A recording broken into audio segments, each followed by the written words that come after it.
அரசு ஊழியர்களே, ஆசிரியர்களே, பல வருஷமா உங்களுடைய சம்பளத்துல இருந்து பிடித்தம் செய்யப்பட்ட பணம் உங்கள் ஓய்வு வாழ்க்கையில உங்களுக்கு பாதுகாப்பாக திரும்ப கிடைக்குமா அப்படிங்கிற மிகப்பெரிய கேள்வியை தமிழக அரசு மீண்டும் கதவை தட்ட ஆரம்பிச்சிருக்காங்க. ஓய்வூதியம் அப்படிங்கிறது ஒரு சலுகை மட்டும் இல்லைங்க. பல வருஷங்களாக அரசுக்கு சேவை செய்த ஒரு ஊழியரின் ஓய்வு வாழ்க்கைக்கான பாதுகாப்பு அப்படிங்கிற அடிப்படையில் பார்க்கப்படுது.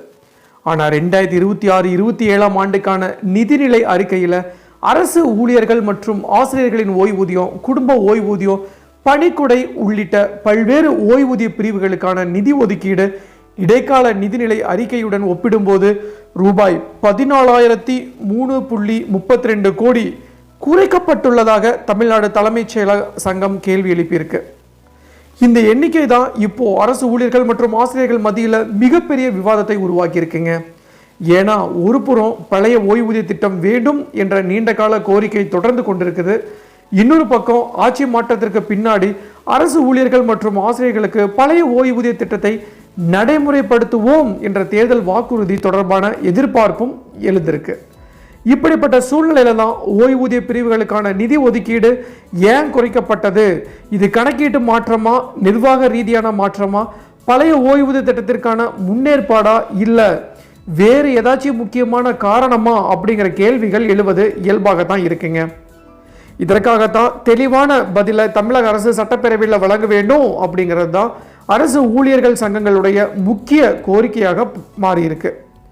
முதல்ல பழைய ஓய்வூதிய திட்டம் அப்படின்னா என்ன என்பதை பொதுமக்கள் புரிந்து கொள்ள வேண்டுங்க. அரசு ஊழியர் ஒருத்தர் பணியில் சேர்ந்த நாள் முதல் ஓய்வு பெறும் நாள் வரைக்கும் பல வருஷங்களாக பணியாற்றுறாரு.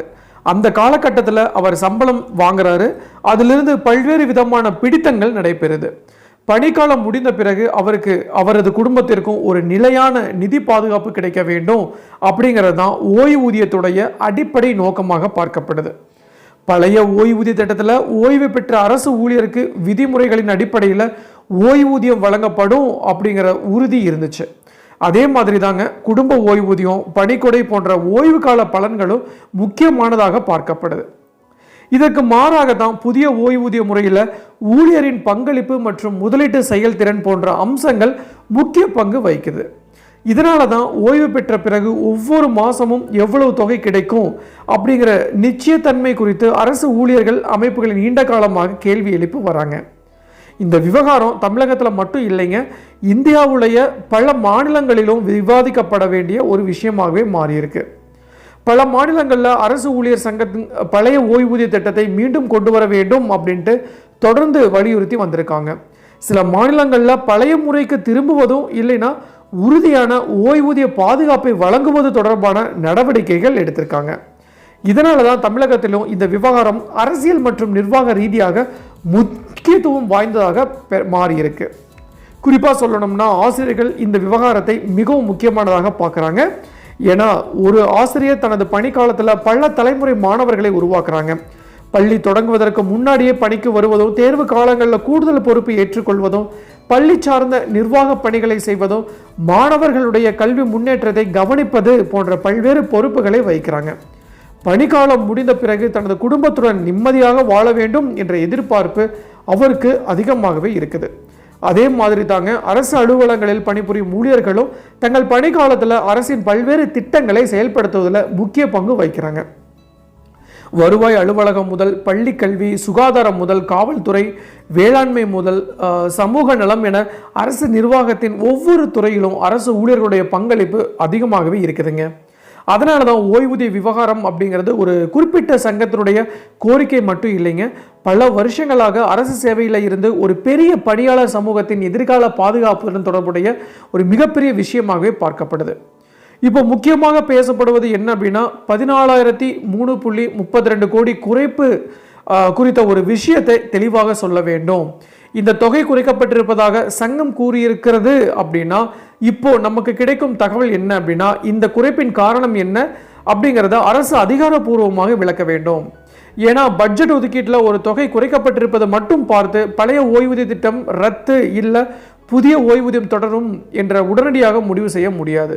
பட்ஜெட் கணக்கீடு, முந்தைய ஆண்டின் செலவு, ஓய்வூதியதாரர்களின் எண்ணிக்கை, ஓய்வு பெறும் ஊழியர்களுடைய எண்ணிக்கை, கணக்கியல் முறை, திட்ட மாற்றங்கள் போன்ற பல காரணிகள் நிதி ஒதுக்கீட்டில் தாக்கத்தை ஏற்படுத்தக்கூடும். அதனால தான் இந்த 14,3.32 கோடி குறைப்புக்கு அரசு அளிக்கும் அதிகாரப்பூர்வமான விளக்கம் மிகவும் முக்கியமானதாக பார்க்கப்படுது. ஆனால் இதே நேரத்தில் அரசு ஊழியர்கள் மற்றும் ஆசிரியர்களின் சந்தேகத்தை அரசு புறக்கணிக்க முடியாதுங்க. ஏன்னா தேர்தல் காலத்தில் கொடுக்கப்பட்ட வாக்குறுதிகள் அவர்களின் எதிர்பார்ப்பை உருவாக்கியிருக்குன்னே சொல்லலாம். குறிப்பாக பழைய ஓய்வூதிய திட்டம் குறித்து தாவேகா சார்பில் அளிக்கப்பட்ட வாக்குறுதி நடைமுறைக்கு எப்போ வரும் என்ற கேள்வி ஏற்கனவே எழுந்திருக்கு. இப்போ பட்ஜெட் நிதி ஒதுக்கீட்டில் மாற்றம் ஏற்பட்டதாக சங்கங்களின் கேள்வி எழுப்பியுள்ள நிலையில் அரசின் அடுத்த முடிவு என்ன என்பதுதான் அனைவருடைய கவனமாக மாறியிருக்கு. ஒரு அரசு ஊழியர் தனது வாழ்க்கையை திட்டமிடும் போது சம்பளத்தை மட்டும் பார்த்து திட்டமிடுவதில்லைங்க, ஓய்வு பெற்ற பிறகு கிடைக்கும் நிதி பாதுகாப்பையும் கணக்கில் எடுத்துக்கொள்றாங்க. வீடு கட்டுறது, குழந்தைகளுடைய கல்வி, திருமணம், குடும்ப செலவுகள், மருத்துவ செலவுகள், ஓய்வுக்கு பின்னாடி வாழ்வதற்கான சேமிப்பு என அனைத்தையும் அவர் திட்டமிடுறாரு. நான் ஓய்வு பெற்ற பிறகு மாதந்தோறும் என்ன வருமானம் கிடைக்கும் என்ற கேள்விக்கு பதில் இல்லாமல் இருந்தால் அவருடைய எதிர்கால திட்டமிடல் பாதிக்கப்படுங்க.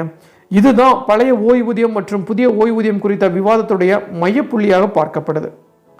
ஆதரவாளர்கள் பழைய ஓய்வூதிய திட்டத்தின் முக்கிய பலன் நிலையான ஓய்வூதிய பாதுகாப்பு அப்படின்னு சொல்றாங்க. எதிர்ப்பாளர்கள் என்ன சொல்றாங்க அப்படின்னா, நிதி நிர்வாக கோணத்தில் பார்க்கும் நிபுணர்களும் இதைத்தான் சொல்றாங்க, அரசின் நீண்ட கால நிதிச்சுமை அதிகரிக்கக்கூடும் அப்படின்ட்டு வாதாடுறாங்க. அதனால தான் அரசு எந்த முடிவை எடுத்தாலும் அதன் நிதி விளைவுகள், ஊழியர்களுடைய பாதுகாப்பு, எதிர்கால தலைமுறையின் நிதிச்சுமை ஆகிய மூன்றையும் சமநிலைப்படுத்த வேண்டியது மிக மிக அவசியங்க. இதுதான் இந்த விவகாரத்துடைய உண்மையான சவால்னே சொல்லலாம். ஒரு பக்கம் அரசு ஊழியர்களின் நியாயமான ஓய்வூதிய எதிர்பார்ப்பு இருக்குது, இன்னொரு பக்கம் மாநில அரசின் நீண்ட கால நிதி நிலைத்தன்மை இருக்குது. இந்த இரண்டையும் சமநிலைப்படுத்தும் வகையில் அரசு ஒரு தீர்வை கொண்டு வர முடியுமா அப்படிங்கிறது தான் இப்போ பார்க்க வேண்டிய ஒரு மிகப்பெரிய விஷயங்க. இதற்கிடையில் பார்த்தீங்கன்னா உறுதியளிக்கப்பட்ட ஓய்வூதிய திட்டம் குறித்து சங்கம் கேள்வி எழுப்பியிருக்கு.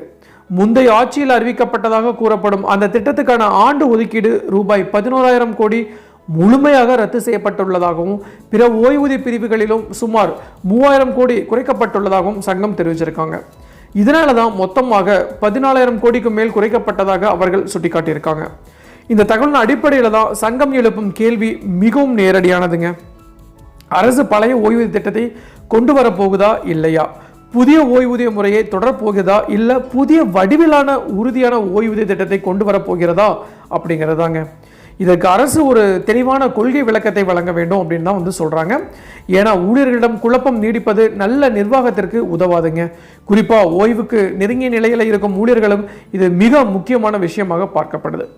இன்னும் சில ஆண்டுகளில் ஓய்வு பெற இருக்கும் ஒருவர் தனது ஓய்வூதியம் எப்படி கணக்கிடப்படும் என்பதை தெரிந்து கொள்ள விரும்புவார். குடும்ப ஓய்வூதியம் எப்படி வழங்கப்படும் என்பதை தெரிந்து கொள்ள விரும்புவார். பணிக்கொடை உள்ளிட்ட ஓய்வு கால பலன்கள் எவ்வாறு இருக்கும் என்பதையும் தெளிவாக புரிந்து கொள்வார். ஸோ இவை தெளிவாக இல்லாமல் இருந்தால் அவர் தனது எதிர்காலத்தை நிச்சயமாக உறுதியாக திட்டமிட முடியாதுங்க. அதே மாதிரி தான் புதிதாக பணியில் சேரும் இளைஞர்களும் ஓய்வூதிய அமைப்பு எப்படி இருக்கும் அப்படிங்கிறது ரொம்ப ரொம்ப முக்கியமானதாக பார்க்கப்படுது. ஏன்னா அரசு வேலைக்கு விண்ணப்பிக்கும் போது சம்பளம் மட்டுமில்லை, வேலை பாதுகாப்பு, ஓய்வூதிய பாதுகாப்பு, குடும்ப பாதுகாப்பு ஆகியவை அனைத்துமே பார்க்கப்படுது. அதனால தான் ஓய்வூதிய கொள்கை அரசு வேலைகளின் கவர்ச்சியையும் பாதிக்கக்கூடியது அப்படின்னு பார்க்குறாங்க. ஸோ எனவே தான் இந்த இளம் தலைமுறையினருக்கு கிடைக்க வேண்டிய அரசு வேலை வாய்ப்புகளில் தாக்கம் ஏற்படலாம் அப்படின்ட்டு சொல்லப்படுதுங்க. ஸோ எது எப்படியோ பழைய ஓய்வூதிய திட்டம் இம்ப்ளிமெண்ட் ஆச்சு அப்படின்னா மக்கள் அனைவருமே ரொம்ப சந்தோஷமாக இருப்பாங்க. ஸோ எனவே தாவேகா அரசு விரைவில் இதுக்கான எக்ஸ்ப்ளனேஷன் கொடுப்பாங்க அப்படின்ட்டு நான் நம்பிட்டு இருக்கேன். அண்ட் ஆல்சோ எனது சப்ஸ்கிரைபரும் சரி, and also government employees, retired employees எல்லாமே பிலீவ் பண்ணிட்டு இருக்காங்க. ஸோ இதுதான் நான் இன்னைக்கு உங்களுக்கு சொல்ல வர வேண்டிய விஷயங்கள் டெஃபினட்டாக யூஸ்ஃபுல்லாக இருக்குன்னு நினைக்கிறேன். ஸோ மீண்டும் இன்னொரு நாள் இது மாதிரி சுவாரஸ்யமான இன்ஃபர்மேட்டிவ் வீடியோ உங்களை சந்திக்கும் முறை உங்களிடமிருந்து விடைபெறுவது உங்கள் மஞ்சள் மாநகர மைந்தன் சிவா.